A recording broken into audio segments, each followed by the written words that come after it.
Friends, મારા ક્લાસમાં તમારું સ્વાગત છે. આ અસાઇનમેન્ટ ગાલા અસાઇનમેન્ટનું પ્રશ્નપત્રક 6 છે. તે હું આજે તમને સમજાવીશ અને તેના તમે પૂરેપૂરા માર્ક્સ મેળવશો એવી આશા રાખું છું. મિત્રો, ચલો આજે શરૂ કરીએ. હળદર બેઝ પદાર્થ સાથે કેવો રંગ આપે છે? આપણે નાના હતા ત્યારે આપણે શીખવાડતા હતા કે હળદર અને પછી આપણે ખાવાનો સોડા કપડાં ધોવાનો સોડા મિક્સ કરીને બતાવતા હતા ને ટીચર. તો કેવો રંગ થતો હતો? આપણે પાણીવાળા હાથ કરતા હતા લાલ, તો લાલાશ પડતો કથ્થઈ રંગ થશે. વિનેગર શેનું દ્રાવણ છે મિત્રો? તો પાણીમાં 5% અને 8% એસિડિક એસિડ છે. પાણીમાં 5% અને 8% એસિડિક એસિડ છે. પિત્તનો સંગ્રહ પિત્તાશયમાં જ થાય છે. પિત્તનો સંગ્રહ પિત્તાશયમાં થાય છે. વાહકતાની અવરોધકતા કયા પરિબળ પર આધાર રાખે છે? વાહકતાની તારના દ્રવ્ય પર. બહિર્ગોળ લેન્સ વડે કેવું પ્રતિબિંબ મેળવી શકાતું નથી? આભાસી અને નાનું નથી મેળવી શકાતું. મેઘધનુષ્ય બનાવવા માટે કઈ ઘટના સામેલ છે? આપેલ તમારે એટલે મિત્રો વક્રીભવન પણ જરૂરી છે, વિભાજન અને આંતરિક પરાવર્તન પણ જરૂરી છે. એસિડનું સામાન્ય નામ એસિટિક એસિડ આવશે. મેન્ડલ એટલે આનુવંશિકતાના સૌપ્રથમ શોધનાર વૈજ્ઞાનિક છે. તેમણે સૂચવેલા કારકને આધુનિક જનીન વિદ્યામાં ખાલી જગ્યાથી ઓળખવામાં આવે છે. જનીનથી.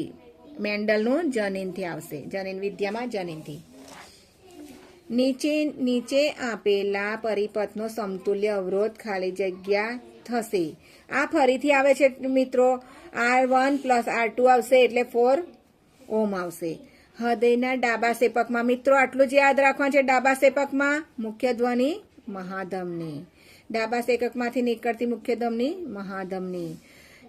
ચશ્માની બનાવટમાં વપરાયેલ શુદ્ધિકારક લેન્સનો પાવર -0.4 D છે. તો તે લેન્સ કયો કહેવાય? અંતર્ગોળ લેન્સ કહેવાય. X તત્વનો પરમાણુ ક્રમાંક 13 છે.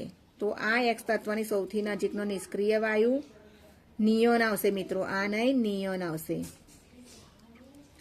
એક્વા રિજિયા દ્રાવણમાં સોનું કે પ્લેટિનમ ઓગળતા નથી. ખોટું.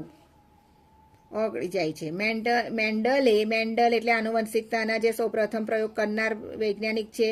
પ્રયોગો માટે પિતૃ પેઢીમાં વટાણાના બંને છોડનો લક્ષણની અભિવ્યક્તિ માટે શુદ્ધ હતા. ખરું. જુદા જુદા અંગોના પ્રકાશ માટે કાચના પ્રિઝમનો વક્રીભવાંક જુદો જુદો હોય છે. યસ, ખરું. ગ્લુકોઝનું જ્વલીય દ્રાવણ વિદ્યુતનું વહન કરતું નથી. ખરું. પિટ્યુટરી ગ્રંથિ દ્વારા ઉત્પન્ન થતા એક અંતઃસ્રાવનું નામ. મિત્રો, પિટ્યુટરી ગ્રંથિમાં વૃદ્ધિનું અંતઃસ્રાવ પણ થાય છે.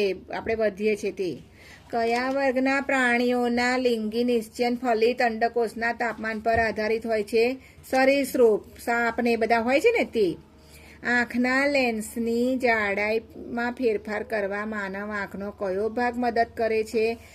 હવે આંખના લેન્સમાં ફેરફાર કરવા માટે માનવ આંખનો કયો ભાગ? તો સિલિયરી સ્નાયુઓ. આંખના લેન્સની જાડાઈમાં ફેરફાર કરવા સિલિયરી સ્નાયુ આવશે. બંધ બેસતી ના હોય એવી જોડ તો નિક્રોમ અર્ધવાહક છે.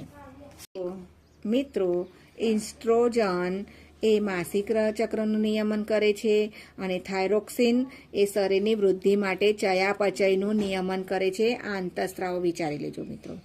સ્વયંપોષી જે છે એ છે અકાર્બનિક દ્રવ્યોનું સૌર ઉર્જામાંથી મદદથી કાર્બનિક દ્રવ્યોમાં રૂપાંતર કરવું. અકાર્બનિક દ્રવ્યોનું સૌર ઉર્જાની મદદથી કાર્બનિક દ્રવ્યોમાં રૂપાંતર કરવું. વિઘટકો કાર્બનિક દ્રવ્યોનું અકાર્બનિક દ્રવ્યોમાં રૂપાંતર કરે છે. વિઘટકો એટલે એક સડો થઈને જે વિઘટો સડો કરે છે ને તે કાર્બનિક દ્રવ્યોનું અકાર્બનિક દ્રવ્યોમાં રૂપાંતર કરે છે. તો આનું બી આવશે, આનું સી આવશે. થેન્ક યુ મિત્રો.